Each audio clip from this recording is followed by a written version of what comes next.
బాబు surety భవిష్యత్కు guarantee కార్యక్రమంలో భాగంగా కుర్మనాథ్పురం పంచాయతీలో మర్రిపాడు బంజీరీపేట సవర బంజీరీపేట గ్రామాలలో విచ్చేసి గ్రామ పురవీధులలో పర్యటించి ఇంటింటికి టీడీపీ జనసేన ఉమ్మడి పార్టీల మినీ మేనిఫెస్టోను పేర్కొన్న విధంగా అమలు చేయనున్న పథకాల గురించి వివరించి కరపత్రాల పంపిణీ చేసిన రాష్ట్రంలో వైసీపీ ప్రభుత్వం ప్రజలకు చేస్తున్న అరాచకాలు మోసాలను వివరించడం జరిగింది. అనంతరం నిర్వహించిన రచ్చబండ కార్యక్రమంలో ప్రజలను ఉద్దేశించి రమణమూర్తి మాట్లాడుతూ తెదేపా మేనిఫెస్టోతోనే ప్రజల భవిష్యత్తు బంగారం అవుతుందన్నారు.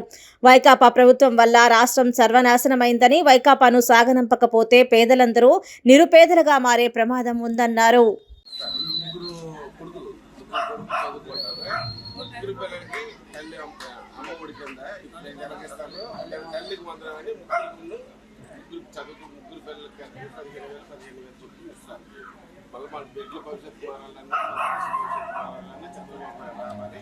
అందరూ ఉద్యోగాలు